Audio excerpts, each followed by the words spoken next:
Mercury video வந்ததுக்கு அப்புறம் அது அவருக்கு அதுல உடன்பாடு இல்லை. அந்த வீடியோ எடுத்துட்டு வந்துட்டு வீட்டுல ஒரே சத்தம் போட்டாரு அவரு. நீ போய் ஒரே அழுது டிராமா பண்ணிட்டு இருக்கல, நீ போய் டிராமா பண்ணு, நாங்க ஹெல்ப் பண்ண மாட்டோம்.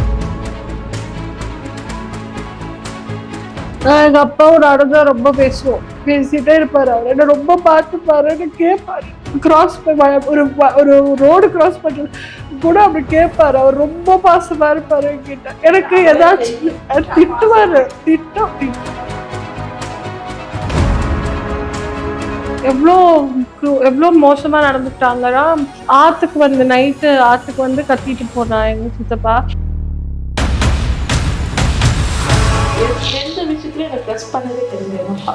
நான் 4 இடத்துக்கு போறேன்னா ட்ரெஸ் பண்ண மாட்டாரு. நான் வேலைக்கு போறேன்னு சொன்னா ஒரு மாதிரி கொச்சப்படுத்தி பேசுறது, இதெல்லாம் நிறைய. சும்மா உட்காந்து எவனுக்காக உட்காந்துருக்கு இந்த மாதிரி வேர்ட்ஸ்லாம் அப்பா வந்து வைப்பாரு. எங்க அம்மா மோஸ்டா என்ன திட்டுறதோட எங்க அம்மாவை திட்டுறதுக்கு தான் நான் வந்து பேசுவேனே அவர்கிட்ட. அதனால அவருக்கு என்ன பிடிக்காது. இல்லைங்களே இந்த மனுஷரெல்லாம் என்ன நல்லா பார்த்துக்கணும், இல்லைதான் பார்த்து போகுது இறந்து போனேன். அப்பா இருக்கும்போது ஹெல்ப் பண்ணதோட அப்பா இல்லாத போதுதான் நிறைய ஹெல்ப் பண்ணணும்னு எனக்கு தோணுது. ஆனா அப்பா இறந்து போய் எல்லாருமே ஒதுக்க ஆரம்பிச்சிட்டாங்க.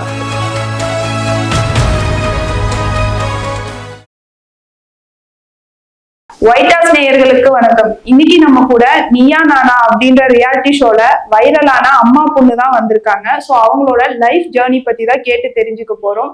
வணக்கம் அகிலா. வணக்கம்மா. அக்ஷயா வணக்கம். சோ இவங்களை வந்து நாங்க ஃப்ரேம்ல பாத்திருக்கோம், லைக் ஷோல பாத்திருக்கோம். இவங்களை பத்தி கொஞ்சம் சொல்லுங்க. இவளை என்ன 2வது குழந்தை.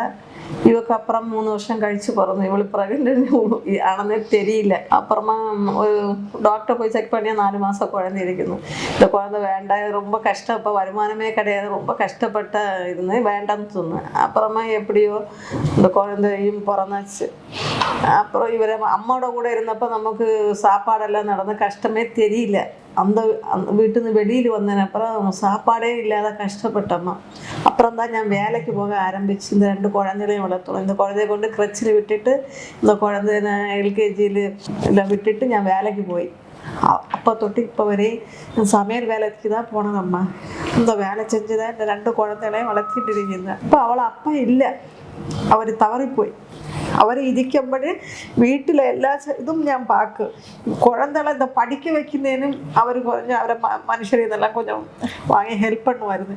இப்போ அவர் இல்லாதோண்டு எனக்கு ரொம்ப கஷ்டம். இந்த படிக்க வைக்கிறது, இந்த குழந்தைக்கு பேங்க் லோனெல்லாம் போட்டிருக்கணும், அது கிடைக்கல.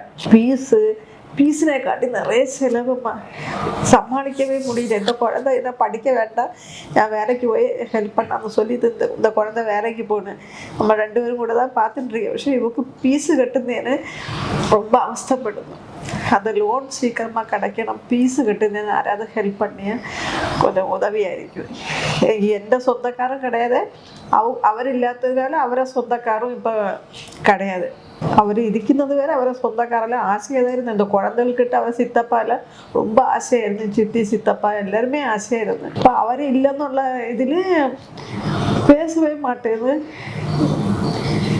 மெர்க்குரியில ஒரு இன்டர்வியூ வந்து எங்க ஆட்ல எல்லாரும் பார்த்துட்டு நீங்க போய் எப்படி நீங்க இதெல்லாம் சொல்லலாம் அப்படின்னு சொல்லி அந்த வீடியோ பார்த்ததுக்கு அப்புறம் எவ்வளோ மோசமா நடந்துக்கிட்டாங்கன்னா, நைட்டு ஆத்துக்கு வந்து கத்திட்டு போனா எங்க சித்தப்பா. அதுக்கப்புறம் வந்து எனக்கு நான் கொஞ்சம் குண்டா இருக்கிறதுனால என்னால இந்தியன் ரெஸ்ட் ரூம் யூஸ் பண்ண முடியாது. நாங்க இருக்கிற அதே பக்கத்துலதான் நாங்க முன்னாடி இருந்த வீடு இருக்கு.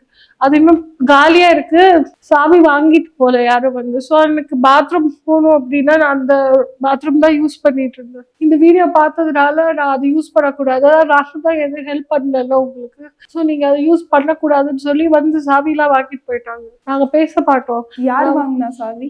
எங்க அப்பாவோட சிஸ்டர் வந்து வாங்கிட்டு போயிட்டாங்க. அப்பா இருக்கும்போதே இவள அப்பாவோட அண்ணா வீட்டுல தான் நம்ம இருந்தது.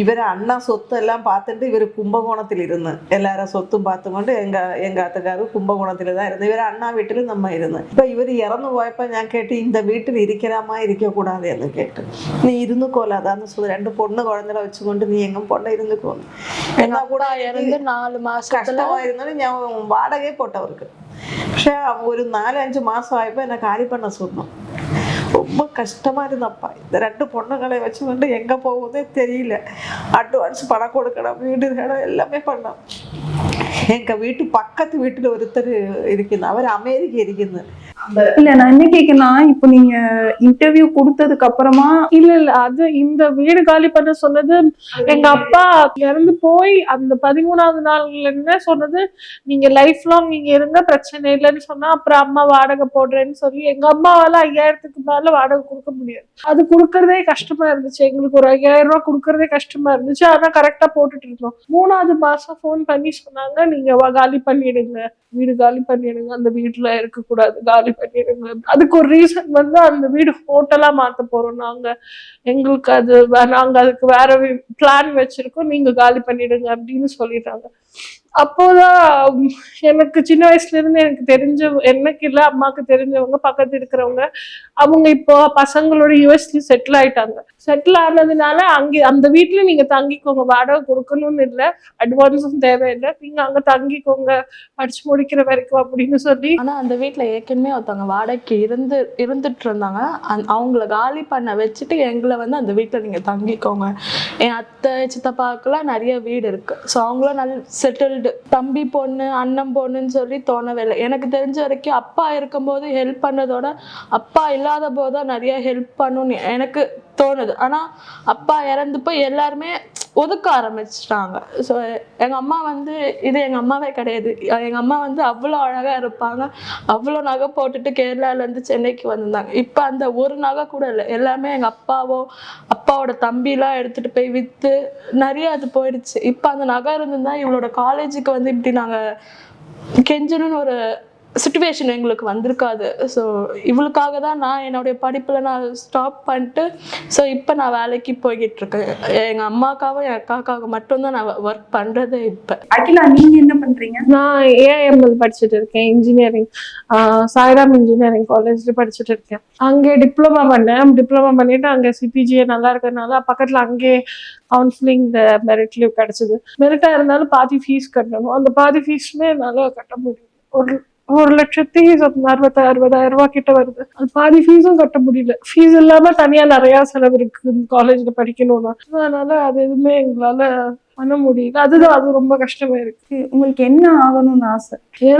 எனக்கு என்ன ஆகணும் எனக்குன்னு ஒரு ட்ரீமே இல்லை இப்போ பேஷன்லாம் முன்னாடி இருந்தபடி பார்த்தா எனக்கு நான் இங்கிலீஷ் நல்லா பேசுவேன் இங்கிலீஷ் எனக்கு ரொம்ப பிடிக்கும் ஸோ எனக்கு இங்கிலீஷ் டீச்சர் ஆகணும்னு ரொம்ப ஆசை இருந்துச்சு அதுக்கப்புறம் எங்க அப்பாவுக்கு அதுல எல்லாம் இஷ்டம் இல்லை நான் இங்கிலீஷ் படிச்சு டீச்சர் ஆகிறதுல எல்லாம் அவருக்கு இஷ்டம் இல்லாம தான் எனக்கு பிடிச்சி இன்ஜினியரிங் போட்டாங்க அவருக்கு நான் வந்து பெரிய ரிசர்ச் அந்த மாதிரிலாம் பண்ணி கம்ப்யூட்டர் சயின்டிஸ்ட் ஆகணும்னு ரொம்ப ஆசை அதுக்காக தான் படிக்க வச்சாரு நானும் படிச்சேன் அவரு போயிட்டாரு அவர் போனதுக்கு அப்புறம் என்னால அதை கண்டினியூ பண்ண முடியல இல்ல இப்போ நீங்க இந்த நீயா நானால பேசின விஷயம் இந்த அளவுக்கு வைரல் ஆகும் நீங்க நினைச்சு பாத்தீங்களா இல்ல அது அந்த மனசுல அது இல்லவே இல்லை ஏன்னா என்ன எபிசோட்ல காட்டவே இல்லை அம்மாவை தான் காட்டினாங்க அதனால எனக்கு அந்த மாதிரி ஐடியாலாம் இல்லவே இல்லை எனக்கு வைரல் ஆகும் அந்த மாதிரி எல்லாம் சுத்தமா இல்லை மனசுல பட்டதுதான் சொன்னேன் எனக்கு என்ன கஷ்டமா இருந்துச்சோ அது மட்டும் தான் சொன்னேன் அது எல்லாரும் பார்த்துட்டு நிறைய பேர் மெசேஜ் எல்லாம் கூட அனுப்பியிருந்தாங்க நாங்க இருக்கு நான் அதை பார்க்கும்போது கொஞ்சம் ஒரு மாதிரி நல்ல சந்தோஷமா இருந்துச்சு பட் ஆனா ஃபேக்ட்ன்றது ஃபேக்ட் தானே யாரும் இல்லைன்றது யாரும் இல்லை அப்படின்றது மாறாது இது அது பாருங்க எங்க அப்பா இருக்காங்க அப்படின்றப்போ அப்பாவை பத்தி குறை சொல்லணும்னு எல்லாம் சொல்லல எங்க அப்பா வந்து எப்படின்னா பாசமும் காட்ட தெரியாது பாசம் இருக்கு காட்ட தெரியாது இப்போ ஒரு ஹெல்ப் பண்ண மாட்டான் எங்க அம்மாவை ரெஸ்பெக்ட் பண்ண மாட்டேன் எனக்கு அதுதான் கோவம் எங்க அம்மா சம்பாதிச்சு பாத்துக்கிறாங்க ஓகே எனக்கு அம்மாவுக்கு ஒரு மரியாதை கொடுக்கலாம்ல எங்க அம்மாவுக்கு ரெஸ்பெக்டே கொடுக்க மாட்டேன் எனக்கு அது சுத்தமா பிடிக்காது அது ஒரு 4 பேர் முன்னாடி அசிங்கப்படுத்துறது அவங்க ஃபேமிலியை மட்டும் பெருசா நான் அப்படித்தான் பண்ணுவேன், பிடிக்கலடா நீ போ அப்படி சொல்றாங்க, அப்படி பேசுவாங்க எங்க அப்பா. மரியாதையே கொடுக்க மாட்டாங்க எங்க அப்பாக்கு. அதுதான் எனக்கு இருக்கிறது ரொம்ப மோசமான ஒரு விஷயம். அது மரியாதை கொடுக்க மாட்டாங்க. இருக்கிற காசு எல்லாம் எடுத்துட்டு போயிடும். எடுத்துட்டு போயிட்டு அவரும் இஷ்டத்துக்கு செலவு பண்ணிடும். ஃபீஸ் கட்டணும் இல்ல ஏதாவது பண்ணணும் அப்படின்னா போய் அப்பா போய் பிச்சை எடுத்துட்டு இருக்கும் யாருக்கிட்டே. அதுக்கும் வேணும்னு. இப்போ ஃபேமிலி ஃபங்க்ஷன் ஏதாச்சும் வருதுன்னா எல்லாருமே நல்ல ட்ரெஸ் போடுவாங்க, கழுத்துல செயின் இருக்கும் எல்லாம். ஆனா எங்க அம்மா மட்டும் தாலி கூட அந்த சரடுல தான் எங்க அப்பா இறந்து போற வரைக்கும். எங்க அம்மாவுக்கு ரொம்ப ஆசை செயின்ல தாலி போடணும்ட்டு. ஆனா அதுக்கு வச்சிருந்த காசு எங்க அப்பா எடுத்துட்டு போயிட்டேன். நான் உனக்கு இருந்து நாளைக்கு தரேன்னு சொல்லி சாகர் வரைக்குமே நாளைக்குன்னு சொல்லி அது போடவும் இல்லை. அவங்கெல்லாம் நல்லா இருக்கும் போது என் சித்தப்பா பெரியப்பாலாம் அவங்க ஒய்ஃப் அவங்க ஃபேமிலியோட வருவாங்க. எங்க அப்பா ஒண்ணு அவர் முன்னாடி போவாரு, இல்லை நாங்க பின்னாடி போவோம், இல்லை நாங்க முன்னாடி போவோம். இப்ப வரைக்கும் ஒரு ஃபேமிலி போட்டோ கிடையாது. நாங்க ஒன்னா இருந்து ஒரு மெமரிஸ் எங்க கிட்ட கிடையாது. எங்க அம்மாவை வந்து லவ் பண்ணேன்னு சொல்றத தவிர அந்த ஒரு ரெஸ்பெக்ட், அந்த ரெஸ்பெக்ட் இல்லவே இல்லை. எனக்கு நினைவு தெரிஞ்ச வரைக்குமே எங்க அம்மா கஷ்டப்பட்டது எனக்கு நல்லா ஞாபகம் இருக்கு. அதனால எங்க அப்பா கிட்ட நான் வந்து என் அம்மாக்காக மட்டும்தான் நான் வாய்ஸ் ரேஸ் பண்ணி பேச ஆரம்பிச்சு கடைசியில் அவர் என்னை வெறுக்க ஆரம்பிச்சாரு. ஆனா அதை நான் மைண்ட் பண்ணேன். ஏன்னா எங்க அம்மா எனக்கு எங்க அம்மாவை அப்பாவான்னு பார்க்கும்போது நான் எப்பவுமே எங்க அம்மாவுக்கு தான் நான் நிற்பேன். சாகர வரைக்குமே அவர்கிட்ட வந்து நான் சண்டை போட்டிருக்கேன். எங்க அம்மா அப்படி பேசாத, அப்படி ட்ரீட் பண்ணாத அப்படின்ட்டு. அவர் கேட்பாரு, நான் அப்படிதான் பண்ணுவேன். இப்பன்னு இல்லை, அவங்க கல்யாணம் பண்ணிட்டு வந்த நாள்ல இருந்து அவர் இறந்து போற வரைக்குமே அவ்வளோ கஷ்டப்பட்டிருக்காங்க. ஒரு பிரெக்னன்சி ஜேர்னியா இருக்கட்டும் சரி, ஒரு லைஃப் ஜேர்னியா நிறைய கஷ்டப்பட்டிருக்காங்க. நாங்க இந்த மாதிரி ஒரு வந்து நிக்கிறோம்னா அதுக்கு ரீசனே எங்க அம்மா மட்டும்தான். எனக்கு ஒரு எஜுகேஷன் இருக்கு, அவளுக்கு ஒரு எஜுகேஷன் இருக்குன்னா அது எல்லாமே எங்க அம்மா தான். சின்ன வயசுல இருந்து வீட்டு வேலை செஞ்சுதான் எங்க அம்மா வந்து இவ்வளவு தூரம் கொண்டு வந்து நிட்டு இருக்காரு. ஆமா, நீங்க சொல்லுங்க. இப்போ உங்க திருமண வாழ்க்கை நீங்க வந்து லவ் மேரேஜ் பண்ணி மேரேஜ் பண்ணீங்க. சோ இப்போ வந்து இவ்வளோ பிரச்சனை ஃபேஸ் பண்ணிட்டு இருக்கீங்க. என்ன நடந்தது உங்க லைஃப்ல? கல்யாணம் பண்ணி கொண்டு வரும்போது இவர் ஏதோ பிஸ்னஸ் பண்ணணுன்னு தான் சொன்னது. அதுவும் ഞാൻ நம்பி தான் வந்தேன். அப்போ எல்லாம் எனக்கு இவ்வளோ ஒன்றும் வெளியூர் அவ்வளோ ஒன்றும் தெரியாது எங்க சொல்லுங்க. പക്ഷേ இவருக்கு ஒரு வருமானம் இல்லை. இவங்க அம்மா வீட்டில் இருக்கும்போது சாப்பாடு அங்கே கிடச்சிட்டு இருந்தேன், നമ്മൾ சாப்பிட்டோண்டு இல்லை. இந்த குழந்தைய ഞാൻ ப்ரெக்னென்ட் ஆയിരിക്കുമ്പോൾ பல நாள் சாப்பிடவே இல்லைம்மா, சத்தியமாக சொல்லுங்க. அப்போவே கார்மெண்ட்டில் ஒரு வேலைக்கு போய் ஞாயிற்றுக்கிழமையில சாப்பிடவே இல்லை. இவரும் என்ன சாப்பிடவே இல்லையா, ஏதாவது வாங்கி தரணும் அப்படியெல்லாம் ஒன்றுமே கிடையாது. நான் இப்போ சொல்லு, என் அப்பா சாப்பிடாது இருந்ததுனால தான் இவ்வளோ சாப்பாடுனே பறக்குனது. சாப்பாடாது இப்படி இருக்கணும். ரொம்ப கஷ்டப்பட்டம்மா லைஃப்ல, ரொம்ப கஷ்டப்பட்டு. அப்புறமா ஒரு மாமி தான் என்கிட்ட சொன்ன, ஒரு வயசான மாமி, நம்மளை வெளியில் வாடகை வீட்டில் வந்தப்போ நீ இப்படியெல்லாம் இருக்கக்கூடாது இல்லைதா, நீ கஷ்டப்படாத. அந்த மாமி வேலைக்கு போகலாதான்னு சொன்னேன். என்ன வேலைக்கு போகும் நமக்கு ஒரு வேலையும் தெரியாது. இப்போ எங்கள் மாமியாரை விட்டு நிறைய மனுஷர் எல்லாம் இருந்ததுனால சமைச்சு இந்த சமையலை கத்துண்டம்மா. இப்போ அம்மா நீ வேலைக்கு போகணும்னு சொன்னேன்.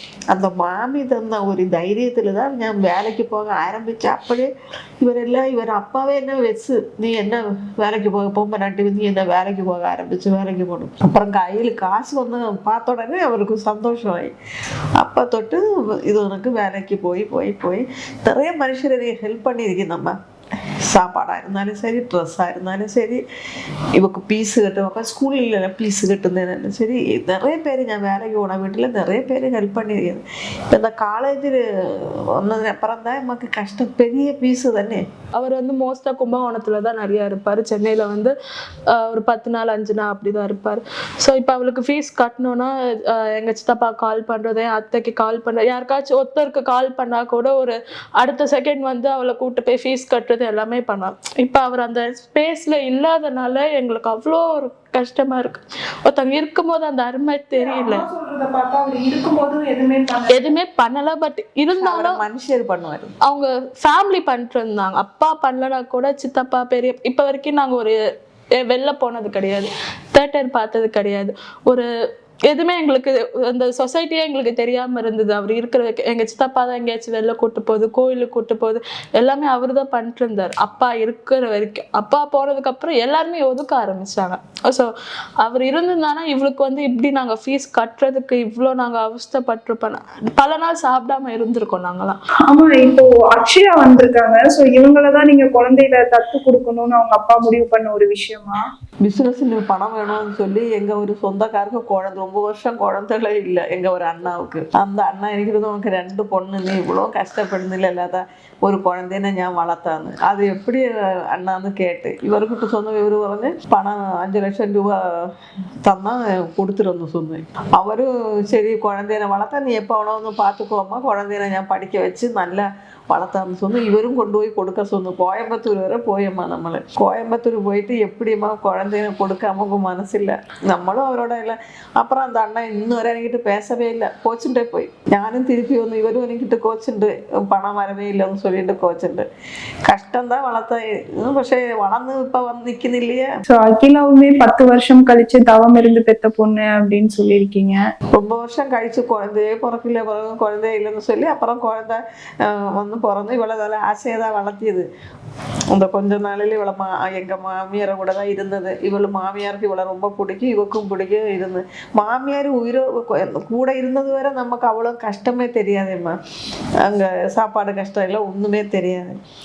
நம்மளை அந்த வீடு விட்டு வெளியில் வந்ததுக்கு அப்புறம் தான் நம்மளை எல்லா கஷ்டமும். வேலை இந்த காசெல்லாம் இவர் வாங்கிட்டு போயிட்டு லேண்டில் கொண்டு போய் நான் அது பண்ணது இது பண்ணதில்லை தான் எனக்கு அது செய்ய இது செய்ய குழந்தைகளுக்கு இவளை படிக்க வைக்கணும்னு கல்யாணത്തിന് எல்லாமே ഞാൻ പ്ലാൻ பண்ணி வச்சிருக்கணும். ഞാനും അത് നമ്പി എല്ലാമേ കൊടുത്തു. നമ്മളെ എല്ലാ പണവും അവർ കൊണ്ടുപോയി திடீர்னு அவர் போன அப்புறம் நமக்கு ஒன்றுமே இல்லாத மாதிரி நம்மளை இப்போ நிற்கணும். நமக்கு நம்மளை சேர்த்து வைக்கவே இல்லையே, നമ്മൾ ഒന്നുമേ பண்ணில்லையேന്നുള്ള ஒரு கஷ்டமாக இருக்குது. அவர் சொல்லி ഞാൻ ഇല്ലെങ്കിൽ എൻ്റെ மனுஷரெல்லாம் നിന്നെ നല്ല பார்த்துக்கொள்ள தான் பார்த்துக்கொள்வது. இறந்து போனேனும் முதல் நாள் நைட்டு வரைக்குமே எங்கள் அம்மா வந்து கேட்குறாங்க, நீ இல்லை எனக்கு எங்கள் அம்மாவுக்கு மனசில் ஏதாவது தப்பாக பட்டுச்சுன்னா அது அப்படியே பழிக்கும். ஸோ எங்கள் அம்மா ஒரு வாரத்துக்கு முன்னாடிலேருந்து சொன்னாங்க, ஏதோ தப்பாக நடக்க போகுது கோபு அப்படின்ட்டு. அப்போ எங்கள் அப்பா விளையாட்டாக கேட்டேன், எதுவுமே நடக்கலையே அப்படின்ட்டு. நான் இல்லைனா கூட என்னுடைய சொந்தக்காரங்க எல்லாருமே உனக்கு ஹெல்ப் பண்ணுவாங்க அப்படின்னு சொல்லிட்டு அந்த காலை கட் பண்ணுறாரு. மறுநாள் காலையில் 7 மணிக்கு நியூஸ் வருது, இந்த மாதிரி அப்பா இறந்துட்டாரு அப்படின்ட்டு. இங்கேருந்து நாங்கள் அங்கே ஊருக்கு போகிற வரைக்குமே என்னால் நம்ப முடியல, எங்கள் அப்பா இறந்துட்டாரா. ஏன்னா அப்போ அவருக்கு வந்து கால் உடஞ்சி இருந்தார், ஆக்சிடென்ட் ஆகி கால் உடஞ்சி இருந்தார். ஸோ ஒருவேளை அவர் தூங்கிட்டு இருப்பார், இவங்க ஏதாவது தப்பாக நினச்சிக்கிட்டு பண்ணுறாங்களா. ஆனால் அங்கே போய் அந்த ஐஸ் பாக்ஸில் பார்க்க போதான் தெரியும், எனக்கெல்லாம் உயிரே இல்லை, எங்கள் அப்பாவில் அப்படி பார்க்குறேன் அப்படின்ட்டு. கோவில் அவர் ரொம்ப சாமி வைக்கும். கோவில் போய் நிறைய சுற்றும் டெய்லி. கோவில் போய் சுற்றி எதுவும் கீழே விடும், காலு ஃப்ராக்சர் ஆகிம்மா. அப்போ ஆப்ரேஷன் பண்ணி அப்போ நான் போய் அவரை கூட தான் இருந்தேங்க. ஊரில் போய் அவரை இருந்து பார்த்துட்டு வந்தோம். வாக்கர் வச்சு நடക്കുന്ന மாதிரி வந்தப்போ இந்த குழந்தைய அங்கே விட்டுட்டு ഞാൻ വന്ന് അപ്പോൾ இவர் நிறைய சிகரெட்டு ஒழிச்சு சளி நெஞ்சில் கட்டின்னு இருந்தேன். படுத்தா தூங்க முடியல, மூச்சு திணறுது. அப்போ சொன்னு டாக்டரே சொன்னு എനിക്കിട്ട് ഇവക്കിട്ട് சொன்னு, இவர் இனி சிகரெட்டு வலிச்சா இவரை காப்பாற்ற முடியாதேம்மா, ஒரு ட்ரீட்மெண்ட் பண்ணலாது. ஒரு ட்ரீட்மெண்ட் பண்ணணும்னு கெஞ்சி அழுது காலி பிடிச்சி எல்லாம் கேட்டு வரல. அகிலா உங்களுக்கு அப்பாவை எவ்வளவு பிடிக்கும்? அப்பாவை ரொம்ப ரொம்ப பிடிக்கும். ஏன்னா ஏன் எங்க அம்மாவை இந்த மாதிரி எல்லாம் ட்ரீட் பண்ற விதம் எல்லாம் ரொம்ப ஒரு மாதிரி இருந்தாலும் எனக்கு தனிப்பட்ட முறையில எங்க அப்பானா ரொம்ப பிடிக்கும். என்கிட்ட பாசமா தான் இருப்பார், ரொம்ப பாசமா இருப்பாரு. எல்லாமே எங்கிட்ட தான் சொல்லுவாரு. அவருக்கு இவ்வளவு பிரச்சனை நடந்தாலுமே அவர் பண்ற தப்புக்கெல்லாம் நான் சப்போர்ட் பண்ணிட்டு இருப்பேன் உட்காந்து. என் அம்மா கேட்பாங்க, உனக்கு ஏன் நீ ஏன் அவருக்கு இது பண்ணி பேசுற, ஏன் அப்படின்னா இப்போ என் தங்கச்சி அவரை எதிர்த்து நின்றுட்டு இருக்கு. எங்க அம்மாவுக்கும் சப்போர்ட் பண்ணி, நானும் எங்க அம்மாவுக்கு சப்போர்ட் பண்ணி பேசினா அவரை ஒரு மாதிரி ஒதுக்குற மாதிரி இருக்கும்னு நான் அது பண்ணவே மாட்டேன். எங்க அப்பாவுக்கு தான் எப்பவுமே சப்போர்ட் பண்ணுவேன். தப்புன்னு தெரியும். அப்புறமா எங்க அப்பா வெளியே போனதுக்கு அப்புறம் சாரி கேட்பா, அம்மா சாரி அவர் பாவம். ஏன் அப்பா தப்புன்னு தெரிஞ்சும் நீங்க அவருக்கு சப்போர்ட் பண்றீங்க? அது அவர் மேல இருக்கும்போது பாசம் தான். அவரை மட்டும் இப்ப நானும் அக்ஷயாவும் சேர்ந்து கொஸ்டின் பண்ணிருக்கேன். நான் நிறைய டைம் பண்ணிருக்கேன். எப்ப பார்த்தாலும் சப்போர்ட் பண்ணுவேன். எப்பயாச்சும் நானும் கேட்பேன். ஆனா சின்ன சின்ன விஷயத்துக்கெல்லாம் அவரை நான் கோச்சுக்கிட்டு மரியாதை இல்லாம, அது என்ன அவரை பொறுத்த வரைக்கும் அது மரியாதை இல்லை, எதிர்த்து பேசினா மரியாதை இல்லைன்னு அவர் நினைச்சிட்டு இருக்காரு. சோ அதனால நான் அவர் கோடு போட்டு அதுலயே அவரு சொல்ற ரூல்ஸ் ஃபாலோ பண்ணிட்டு இருப்பேன் நான்.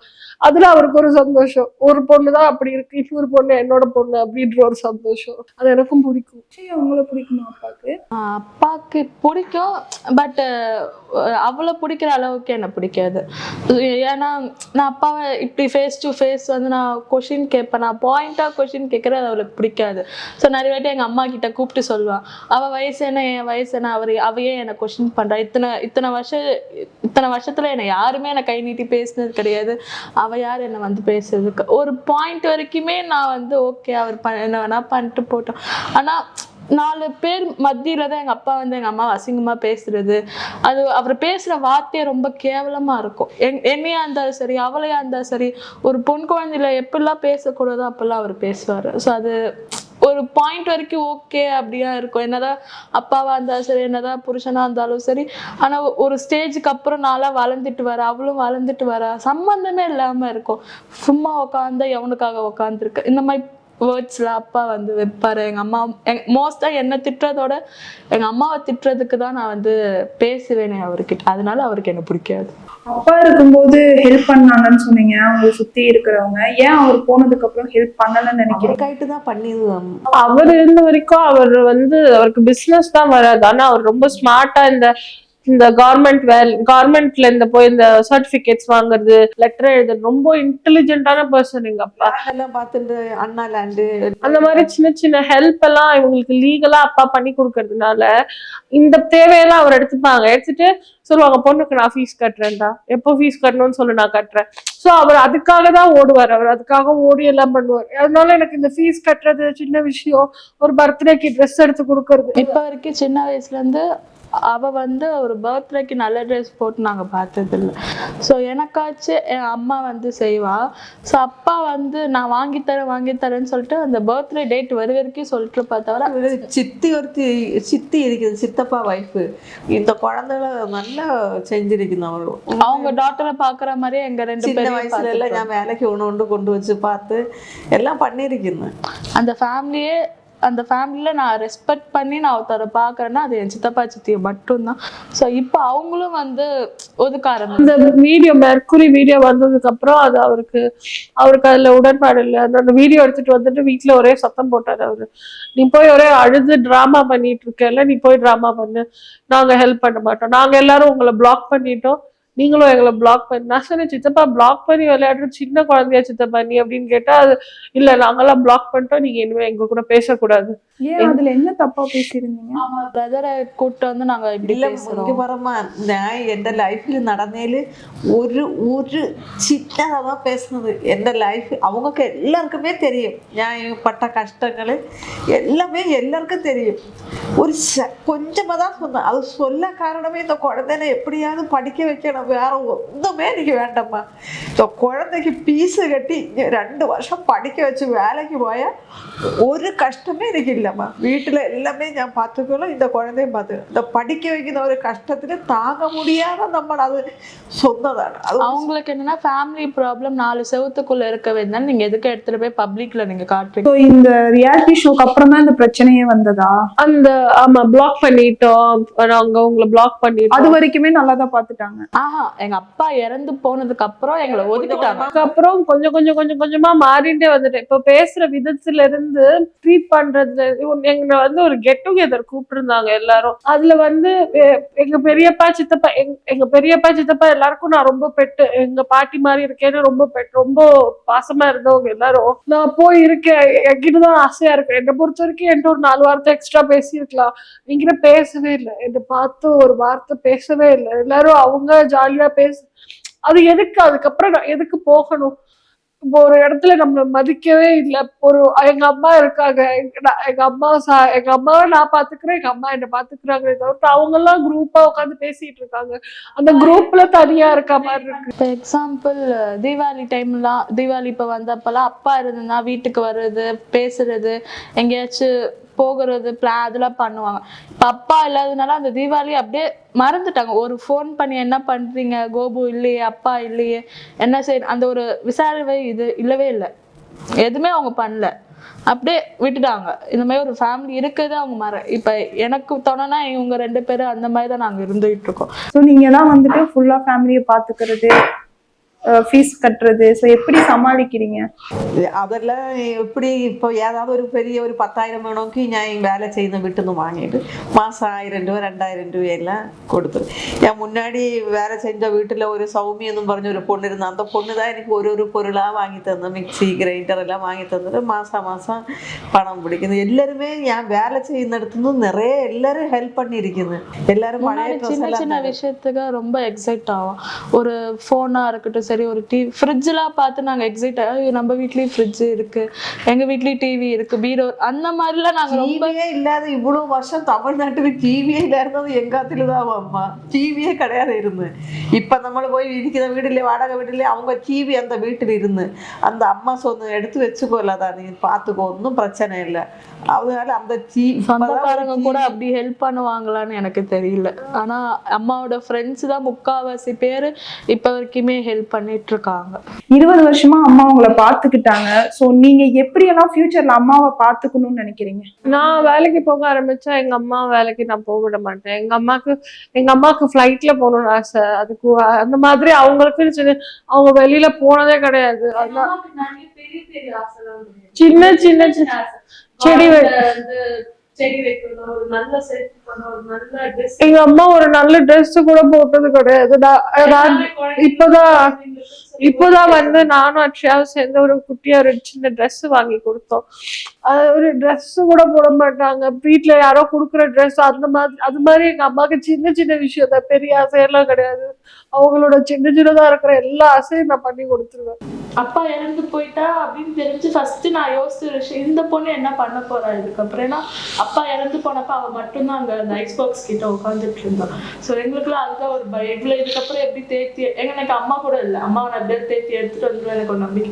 இவ்வளவு நான் எப்படி தேர்த்தி எடுக்க போறேன், இதுக்கப்புறம் இந்த ஃபேமிலி என்ன ஆக போகுது, யார் இந்த பொசிஷனை எடுக்க போறா, அதெல்லாம் என் மைண்டுக்குள்ள ஓடு. அதுக்கப்புறம் அப்பா இருக்கும்போது நான் ஒர்க் பண்ண ஆரம்பிச்சேன். ஸோ நான் படிச்சு முடிச்சது ஹோட்டல் மேனேஜ்மெண்ட். ஆனால் அது அவருக்கு பிடிக்கவே பிடிக்கல. நீ நான் ஹோட்டல்ல போய் பெஞ்ச் தேய்ப்பியா தொடப்பியா அப்படிலாம் கேட்டாரு. ஸோ நான் சம்பாதிக்க ஆரம்பிச்சதுக்கு அப்புறம் அவர் சைலண்ட் ஆகிட்டாரு. ஓகே இவன் 4 காசு சம்பாதிக்கிறேன். ஏன்னா இப்போ வரைக்குமே எந்த விஷயத்துலையும் எனக்கு ட்ரஸ்ட் பண்ணவே கிடையாது. அப்பா நான் ஒரு 4 இடத்துக்கு போறேன்னா ட்ரஸ்ட் பண்ண மாட்டாரு.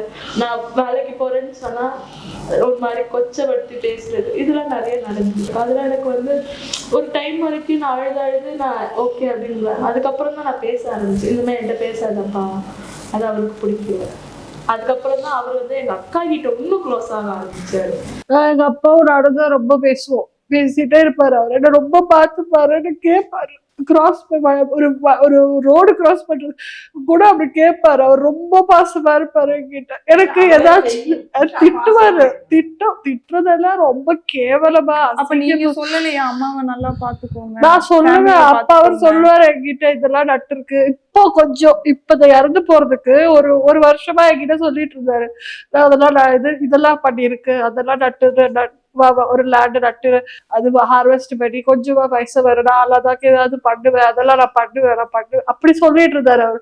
அது சொல்லிட்டு இருக்கிற டைம்ல தான் இறந்து போயிட்டாரு அவரு. அவருக்கு ஏதோ புத்தியில தோணி பண்ணணும்னு தோன்ற அந்த டைம்ல தான் எங்க அப்பா இறந்து போயிட்டாரு.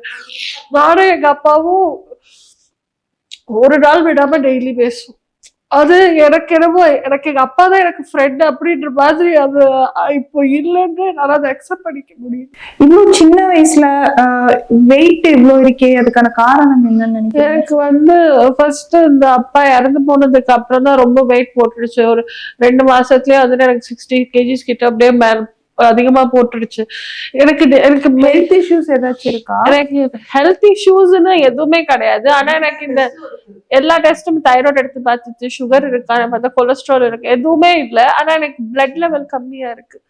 ஹீமோகுளோபின் வந்து ரொம்ப கம்மியா, உடம்புல ரத்தம் சுரக்க மாட்டேங்குது. அது மட்டும் ஒரு பிரச்சனை. மத்தபடி வேற ஒரு பிரச்சனையும் பெருசானா எனக்கு உடம்புல டிப்ரெஷன்ல தான் இவ்வளவு. பேசும்போதே ரொம்ப வீக்கா பேசுற மாதிரி இருக்கு. அதுதான் நான் எங்க அப்பா இல்லைன்றதுக்கு முன்னாடில இருந்தே நான் ரொம்ப டிப்ரெஸ்டான பர்சன் தான். ஃப்ரெண்ட்ஸ் இல்லை அப்படின்னு சின்ன சின்ன விஷயம்லாம் எனக்கு ரொம்ப ஹர்ட் ஆகும். அதனால அது இந்த டிப்ரெஸ்ட் இருக்கிறதுனால எனக்கு வெயிட் நான் கொஞ்சம் சப்பியாதான் இருந்தேன். ஆனா இவ்வளோ கேவலமா குண்டா இல்லை. அது எங்க அப்பா போனதுக்கு அப்புறம் என்னால அதை அக்செப்ட் பண்ணிக்க முடியாம இந்த 2 monthsல போட்ட வெயிட் தான் இந்த இப்போ. இந்த வீடியோ மூலமா என்ன சொல்லணும்னு நினைக்கிறீங்க? என்னோட படிப்புக்கு கொஞ்சமா ஹெல்ப் யாராவது பண்ணா ரொம்ப நல்லா இருக்கும். படிப்பு லோன் கிடைச்சா சந்தோஷம், இல்லைன்னா என்னோட ஃபீஸ் கட்டுறதுக்கு யாராவது ஹெல்ப் பண்ணா நல்லா இருக்கும். ஃபர்ஸ்ட் இயர் ஃபீஸே எங்க அம்மாக்கு இருந்த ஒரே கோல்டு அந்த தாலி தான், கழுத்துல போட்டிருந்த தாலி. அதை கொண்டு போய் வச்சுதான் எனக்கு இப்போ ஃபீஸ் கட்டியிருக்காங்க. அடுத்த வருஷம் ஃபீஸ் எல்லாம் கட்டுவாங்க. போய் டெய்லி தான் கேட்கணும் லோனு. அந்த அவங்க மேனேஜர் ரொம்ப நல்லவங்களது, அவங்க இந்த ஹெட் ஆஃபீஸில் அனுப்பியிருக்குதாம்மா வரும்னு சொன்னேன். இந்த லோன் வந்தில்லைங்க அடுத்த படிப்பே படிக்க முடியாது இருக்குது. இப்போ நிறைய கடன் வாங்கி இல்லை லோன் எடுத்த கோல்டு லோன் எடுத்து தான் இப்போ கெட்டியிருக்குதுங்க. அதுக்குதான் யாராவது ஹெல்ப் பண்ணா சந்தோஷமா இருக்கும். வேற ஒன்றும் வேண்டாம். அது ஒன்று கிடைச்சா நமக்கு கொஞ்சம் பாதி டென்ஷன் போயிடும். ஓகே, இந்த வீடியோ பார்த்துட்டு உங்களுக்கு நிறைய பேர் உதவ முன் வருவாங்கன்னு நினைக்கிறேன். ரொம்ப நன்றி. தேங்க்யூ.